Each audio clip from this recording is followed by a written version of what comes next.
یہاں تک جب میرے بچے جوان ہوئے تو میرا بیٹا ٹریفک حادثے میں مر گیا، تب مجھے لگا کہ اب میں زوال کی آخری حدوں پر پہنچ چکی ہوں، اس سے زیادہ زوال پذیر نہیں ہو سکتی۔ خیر میرے بچے کی موت کے بعد میری والدہ جو کہ زندہ تھیں، انہوں نے میرے بھائیوں کو بھیجا اور وہ مجھے اور میری بڑی بیٹی کو اپنے ساتھ گھر لے گئے، اور اب کی بار مجھے یہ گھر کسی جنت سے کم نہیں لگا تھا، جہاں عزت سے 2 یا 3 وقت کی روٹی بستر پر مل جاتی تھی۔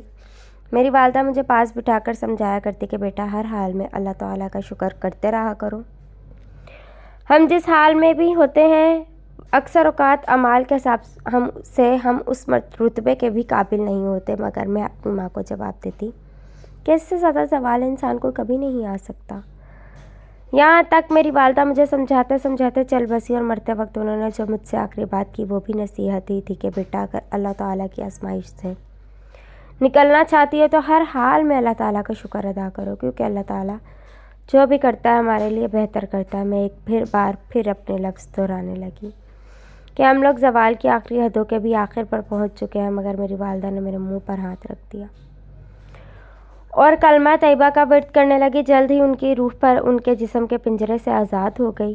البتہ ان کی نصیحت مجھے ان کی زندگی میں سمجھ نہ آ سکی، بعد میں مجھے سبق مل گیا۔ والدہ صاحبہ کی موت کے بعد میری بیٹی راتوں رات اپنے کسی محبوب کے ساتھ فرار ہو گئی، تو تب مجھے پتہ چل گیا کہ زوال کی کوئی آخری حد نہیں ہوتی، ہمیشہ آغاز ہی ہوتا ہے۔ جب آپ ہر حال میں اللہ تعالیٰ کا شکر ادا کرنا سیکھ لیتے ہیں تو آپ بچ جاتے ہیں، آپ زوال پذیر کبھی نہیں ہوتے۔ اگر آپ زوال کے آغاز پر آپ ناشکری اور اللہ تعالیٰ سے گلے شکوے کرنے لگتے ہیں تو آپ مزید زوال میں گرتے جاتے ہیں، یہاں تک کہ آپ کو سمجھ آ جاتی ہے کہ زوال کی آخری حد نہیں ہوتی۔ میری بیٹی گھر سے چلی گئی، میں نیم پاگل ہو گئی ہوں، مجھے در سے مانگ کر کھانے کی عادت پڑ گئی ہے، مجھے گھر میں سکون نہیں ملتا، مگر اس کے باوجود میں اللہ تعالیٰ کے شکر گزار ہوں کہ اس حالت میں بھی اللہ تعالیٰ نے مجھے رکھا ہوا ہے۔ آپ بھی کبھی شکوہ نہ کرنا کہ آپ زوال پذیر ہیں، بس شکر الحمدللہ کہنا اور یاد رکھنا، بلکہ اوروں کو بھی بتانا کہ زوال کی کوئی آخری حد نہیں ہوتی۔ کراچی سے ڈاکٹر وسیم افندی صاحب بتاتے ہیں کہ چند دن پہلے میرے پاس ایک نوجوان کو لایا گیا تھا جسے سر پر گولی لگی تھی، خون بہت زیادہ بہہ چکا تھا، مگر نوجوان کے حواس ابھی قائم تھے۔ میری یونیفارم دیکھ کر اس نے مجھ سے التجا کی کہ ڈاکٹر صاحب میری موت کی خبر میرے گھر والوں کو نہ دیجیے گا، اور ساتھ ہی میرے سامنے ہاتھ جوڑ دیے تھے۔ مجھے حیرت تھی کہ میں اسے بچانے کے لیے پوری امید تھا، اور وہ شخص یقینی موت دیکھ کر بات کر رہا تھا۔ خیر میں نے اسے تسلی دی اور آپریشن تھیٹر میں پہنچے، جہاں اسے بے ہوش کرنے کے لیے انجیکشن دیا گیا تھا، اور ساتھ ہی میں اس کی رداس بھی سنتا رہا۔ کہانی سناتے سناتے لڑکا بے ہوش ہو گیا، اور اسی بے ہوشی کے دوران اس کی موت ہو گئی، مگر اس کی موت مجھے جھنجھوڑ کر رکھ گئی، شاید پڑھنے والوں کو بھی جھنجھوڑ دے۔ اس لیے واقعہ بتا رہا ہوں کہ جب لڑکے نے التجا کی کہ میری موت کی خبر میرے گھر والوں کو نہ دیجیے گا، بلکہ لاش عیدی سینٹر یا شفا کے حوالے کر دیجیے گا، میں نے اس سے پوچھا اس کی کیا وجہ ہے۔ اس نے بتایا کہ میرے والد صاحب فوت ہو چکے ہیں، میری 3 چھوٹی بہنیں ہیں جنہوں نے پچھلے 2 دن سے کچھ نہیں کھایا۔ مجھے آج 2 دن بعد مزدوری ملی اور میں دہاڑی لگا کر آ رہا تھا کہ راستے میں ڈاکوؤں نے مجھے لوٹنے کی کوشش کی۔ میرے پاس کل دولت وہ آج کی دہاڑی لگ جانے والی مزدوری اور یہ ایک پرانا سا موبائل تھا۔ اگر صرف میری بات ہوتی تو میں شاید 1300 روپے ڈاکوؤں کو دے دیتا، مگر مجھے پتا تھا گھر میں 2 دن سے بھوکی بیٹھی میری بہنیں روٹی کے انتظار میں میری راہ دیکھ رہی ہیں۔ یہ پیسے ڈاکو لے گئے تو میری بہنیں کیا کھائیں گی، جبکہ یہ لوگ خوف خدا سے آ رہی ہیں، یہ تو کسی اور کو بھی لوٹ لیں گے۔ لہٰذا میں نے مزاحمت شروع کر دی اور ان ظالموں نے محض اس 1300 روپے کی خاطر مجھے گولی مار دی۔ ڈاکٹر صاحب مجھے پتا ہے میں مر جاؤں گا، مگر مجھے فکر ہے کہ میرے گھر والے جن کے پاس روٹی تک کے پیسے نہیں ہیں، وہ میرے لیے کفن کے پیسے کہاں سے لائیں گے، قبر کے پیسے کہاں سے لائیں گے۔ لہٰذا میرے گھر والوں کو میری موت کی خبر نہ دی جائے۔ ساتھ اس نے جیب میں ہاتھ ڈال کر پیسے اور موبائل میرے ہاتھ پر رکھتے ہوئے گھر کا ایڈریس بتایا اور کہا یہ پیسے گھر پہنچا دینا اور یہ موبائل بیچ کر میری چھوٹی بہن کو نئی جوتی خرید دینا۔ بہت دنوں سے ضد کر رہی تھی، اگر میری والدہ کا حوصلہ بلند ہوا تو انہیں تسلی دیتے ہوئے میری موت کی خبر دے دینا، ورنہ کہہ دینا کہ آپ کا بیٹا کسی دوسرے شہر مزدوری کے لیے چلا گیا۔ اس کے ساتھ ہی وہ نوجوان حالت غنودگی میں چلا گیا اور وہیں سے موت کی آغوش میں جا پہنچا۔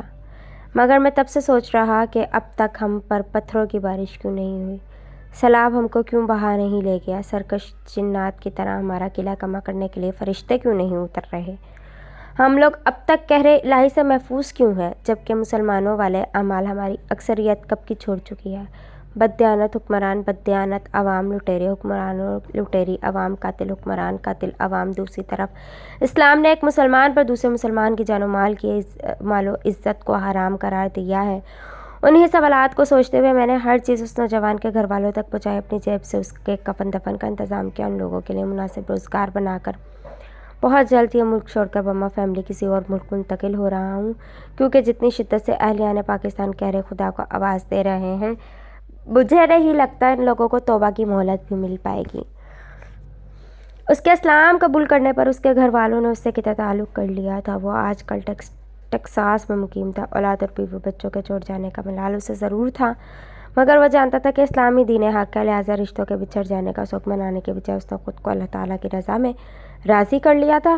آزمائش ہوتی یا آسائش، وہ بس اتنا کہتا، یا اللہ تیری رضا اس میں ہے تو ایسے ہی صحیح۔ ٹیکساس میں جب ایک یہودی نے اس سے پوچھا کہ تم مسلمان ہوئے، سب کچھ چھوڑا اور اب بھی تمہیں مسلمان نہیں سمجھتے، کوئی لڑکی تم سے شادی کے لیے تیار نہیں ہے، اس کے باوجود تم کو لگتا ہے کہ تم دین حق پر ہو؟ اگر ہاں تو کیوں؟ اس نے جواب دیا کہ میں نے اسلام قبول کرنے کے بعد اپنا نام ابو بکر رکھا، کیونکہ اسلام میں رسول کریم صلی اللہ علیہ وسلم کے سب سے زیادہ قریبی ساتھی سمجھے جانے والے شخص کا نام بھی ابو بکر صدیق رضی اللہ عنہ تھا، اور جب میں نے ان کی محبت میں آ کر ان کے قریبی ساتھی کا نام سنا تو میری قسمت میں کچھ آزمائشیں بھی لکھتی گئی تھی، تاکہ مجھے اللہ تعالیٰ اور ان کے محبوب رسول اللہ صلی اللہ علیہ وسلم کا قرب مل سکے۔ اور رہی بات اسلام کو دین حق ماننے کی، تو میں نے ایک عبرتناک منظر دیکھا تھا، جس سے مجھے یقین ہو گیا کہ اسلام ہی دین حق ہے، اور یہ بھی سمجھ آ گئی کہ مسلمان جس کے دل میں تھوڑا سا بھی ایمان باقی ہو، وہ کیوں اپنا مذہب نہیں بدلتا۔ ابو بکر کی بات سن کر یہودی نے کہا کہ میں وہ عبرتناک واقعہ سننا چاہتا ہوں جس کی وجہ سے تم نے اسلام قبول کیا۔ جس پر ابو بکر نے اسے بتایا، میں اور میری فیملی انتہائی مذہبی ہندو فیملی تھی۔ میرے والد صاحب بہت بڑے مندر کے پنڈت تھے۔ والد صاحب نے وہاں مجھے بٹھانا چاہا، مگر میں یہاں ٹیکساس میں بزنس کرتا تھا، لہٰذا میرا وہاں بیٹھنا ممکن نہ تھا، لہٰذا یہ پنڈتوں عالی ذمہ داری میرے چھوٹے بھائی کو دے دی گئی، اور میرے بھائی نے اس کا ناجائز استعمال کرنا شروع کر دیا۔ جس طرح اسلام چند جعلی عامل جادوگر اور خود کو پارسا کہہ کر لوگوں میں رزق و اولاد بانٹنے والے بابے کرتے ہیں، مجبور و بے بس کم عقل نہ سمجھ لڑکیوں اور عورتوں کو بہکا کر ان کی آبرو ریزی کرتے ہیں، اور اگر کوئی ان کے بہکاوے میں نہ آئے تو اس پر طرح طرح کے فتوے لگا دیے جاتے ہیں۔ بالکل ایسے ہی میرا بھائی جب اس راہ پر چلا تو گھر والوں نے اس کو پنڈت کے منصب سے ہٹانا چاہا۔ جب اس کو ہٹایا تو اس نے لوگوں کے دلوں میں اس قدر الفاظوں سے محبت بھر رکھی تھی، لوگوں نے کسی اور کو مندر کا پنڈت ماننے سے انکار کر دیا، لہٰذا مجبوراً وہ ذمہ داری میرے چھوٹے بھائی کے پاس ہی رہی۔ مندر میں ایک نوعمر مسلمان لڑکی اپنی ایک ہندو سہیلی کے ساتھ آتی تھی۔ وہ کوئی پوجا نہ کرتی تھی، چونکہ اسکول اپنی پڑوس کی ہم عمر ہندو دوست کے ساتھ آتی جاتی، اور اس کے ہندو دوست مندر کے سامنے سے گزرتے ہوئے آتے جاتے مندر میں ماتھے ٹیکنے جاتی تھی۔ پہل تو مسلمان لڑکی مندر کے باہر کھڑی ہو کر اپنی دوست کا انتظار کرتی، بعد ازاں وہ اپنی دوست کے ساتھ مندر میں چلی جاتی اور سائڈ پر کھڑی رہتی۔ چونکہ میرا بھائی اسی مندر کا پنڈت تھا، لہٰذا اس کا دل بھی مسلمان لڑکی پر آ گیا، اور اسی مسلمان لڑکی کو ورگلانے کی ترکیب کرنے لگا۔ جیسا کہ میں نے اوپر بھی ذکر کیا ہے کہ چند ضعیف العقیدہ مسلمان، خاص کر خواتین، جعلی بابوں سے بہت جلد متاثر ہو جاتی ہیں۔ میرے بھائی نے بھی یہ چال چلی اور مسلمان لڑکی کو جھوٹ بول دیا کہ وہ بھی اندر سے مسلمان ہونا چاہتا ہے، بس مناسب موقع کا انتظار کر رہا ہے اور پیسے جمع کر رہا ہے تاکہ بعد کا وقت آسانی سے کٹ جائے۔ وہ مسلمان نوعمر لڑکی نادان و ناسمجھ تھی، میرے بھائی کی گھنونی سازش کو نہ سمجھ سکی، اس کی باتوں سے بہکاوے میں آ گئی۔ میرے بھائی نے مندر پر آنے والے نذرانوں سے اسے پیسے یہاں تک زیور دینا شروع کر دیا اور اسے اپنی محبت کے جال میں پھانس دیا، مگر دولت مکاری اور محبت کے نام پر بھی وہ لڑکی کو بستر پر نہ لا سکا، تو اس نے لڑکی سے جعلی نکاح کا ڈرامہ رچا لیا اور اسے قائل کیا کہ پہلے ہندوؤں کی طرز پر مندر میں شادی کرتے ہیں، بعد ازاں جب میں کھل کر اسلام قبول کروں گا تو نکاح کر لیں گے۔ مسلمان لڑکی نے اس کی بات مان لی اور گھر والوں کی مرضی کے خلاف جا کر میرے بھائی سے شادی کر لی۔ وقت گزرتا ہے، شادی کے 4 ماہ بعد لڑکی میرے بھائی کو کھل کر اسلام قبول کرنے کا کہتی ہے، مگر میرا بھائی انکار کر دیتا ہے۔ انکار پر لڑکی واپس گھر اپنے والدین کے پاس جانا چاہتی ہے تو میرا بھائی اسے ایک کمرے میں قید کر دیتا ہے، جہاں وہ روز اس کی عزت نوچتا ہے، اور تقریباً 7-8 ماہ قید رکھنے کے بعد جب میرے بھائی کی ہوس مٹ جاتی ہے اور وہ مسلمان لڑکی امید سے ہو جاتی ہے تو میرا بھائی اسے کمرے میں بند کر کے زندہ جلا دیتا ہے۔ سننے والوں نے لڑکی کے جو آخری الفاظ سنے تھے وہ کچھ یوں تھے کہ میرا رب جو ابابیلوں سے کعبے کی حفاظت کر سکتا ہے وہ تجھ سے بھی اس ظلم کا بدلہ ضرور لے گا۔ تو مجھے زندہ جلا رہا ہے، میری بات لکھ لے، تجھے بھی زندہ جلا دیا جائے گا۔ مگر افسوس کہ وہاں کھڑے سب تماشائی مشرک تھے۔ انہوں نے بتوں کو خدا مان رکھا تھا، لہٰذا ان کو لگا کہ یہ مسلمان لڑکی موت کو سامنے دیکھ کر بوکھلا گئی ہے اور بے اختیار اس کی زبان سے ایسے الفاظ نکل رہے ہیں۔ ایسی ہی بددعائیں دیتے وہ مسلمان لڑکی زندہ کل کر کوئلہ اور راکھ میں بدل گئی۔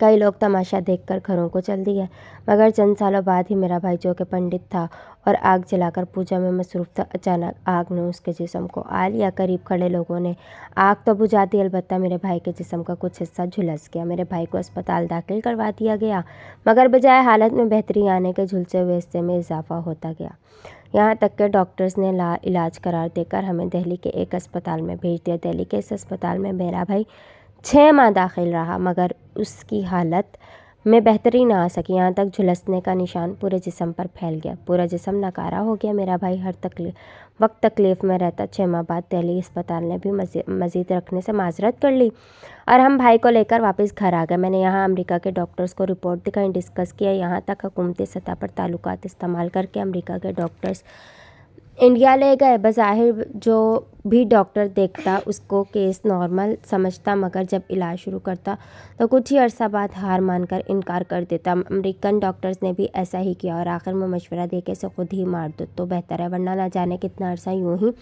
پڑا رہے گا۔ پہلے ہم نے ڈاکٹرز کی رائے کو نظر انداز کیا، مگر ہمارے بھائی نے بھی ڈاکٹروں کا مشورہ ماننے کا کہا تو ہم لوگ بھی اس کے متعلق سوچنے لگے۔ اسی دوران میرے بھائی نے ہلنا جلنا بولنا چالنا ترک کر دیا، محض اس کی آنکھیں حرکت کرتی تھی جو بتاتی تھی کہ وہ زندہ ہے۔ دوسری طرف سب گھر والے بھی اکتا چکے تھے، لہٰذا مجبوراً میرے بھائی کو زندہ جلا دیا گیا۔ چونکہ میرا بھائی زندہ تھا لہٰذا جب اسے جلایا گیا عجیب سا منظر تھا۔